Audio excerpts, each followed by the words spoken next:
Hey Kate, so with function operations and function composition, it's important obviously have functions fully simplified when you need to in the beginning, and then pay attention to order of operations and things like that. So all of the problems that you did are correct. When you're doing addition and subtraction, sometimes they're so simple that it makes it more complicated because there's not much you can do.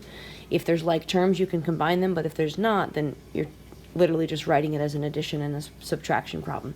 So number one here, they are like terms. We're just adding, and the only way we can add is to add the coefficients. So if you have 2 root x plus 4 root x, you have 6 root x. And then if you're doing the subtraction, same idea. You have your 2 root x minus 4 root x, so negative 2 root x. Okay. So number 3, we can simplify. We have square roots, there's perfect squares in there. So there's a 2 and a 25, making 50. So a 5 can come out. Root 2x staying in for the f of x function. And the 32, there's a 2 and a 16. So a 4 can come out. So g of x is 4 times root 2x.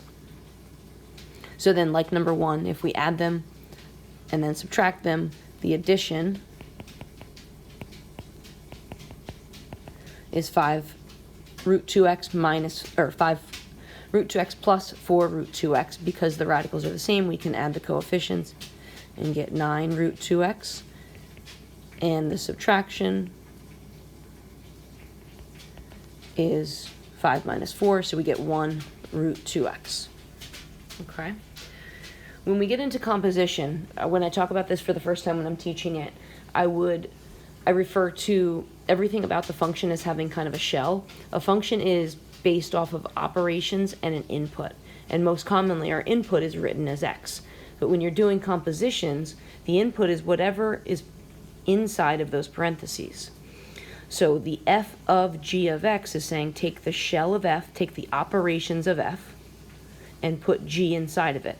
So the shell of f is something plus 3. Right? The input is where those parentheses are. The only operation is the plus 3. So rather than having just an x there, we're taking g and we're inputting it in. So we have 5x. So of course the parentheses are not necessary. And I'll write f of g of x here so you know which is which. It's just 5x plus 3. So similarly, if I want to do the g of f of x problem, now the shell of g is saying 5 times some input, right? And this time, instead of just having an x as the input, the problem is saying take the whole f function and put it in. So I'm putting in x plus 3.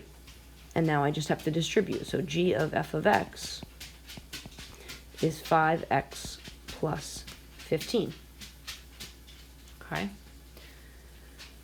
So same idea down here for number 3. If I'm going to do function composition in both directions, f of g of x and g of f of x, I'll start with the shell of f again, which the same function is given again. It's x plus 3, so something plus 3. And I'm putting g inside of it. I'm putting x squared in there. There's no like terms, there's no operations to do, so I'm just going to drop those parentheses, and I have x squared plus 3 is our f of g of x function. The g of x is x squared, so now my shell for g is something squared. If they're asking me to do g of f of x, that something becomes my f of x. X plus 3 goes in there. Your teacher may or may not want you to FOIL. So if I were to FOIL this, write x plus 3 times x plus 3, I'm going to get x squared, 6x is my middle term, and 9 as my c. Okay? Feel free to send me any more problems if there's more that you're getting stuck on, but those are the ones that you had sent me. Like I said, sometimes with the addition and subtraction, it can just be so easy that you don't know what to do because there's either no like terms or single terms that you just have to combine. And then with the compositions, I always like to think of it, like I was saying, as what are the operations, separating the operations from the input, and then just putting parentheses there as a placeholder until I figure out what am I plugging in this time. Am I plugging in F? Am I plugging in G? Am I plugging in 2x instead of just x? Whatever the problem is calling for. Okay? Like I said, text me more if you want. Otherwise, good luck on the test tomorrow.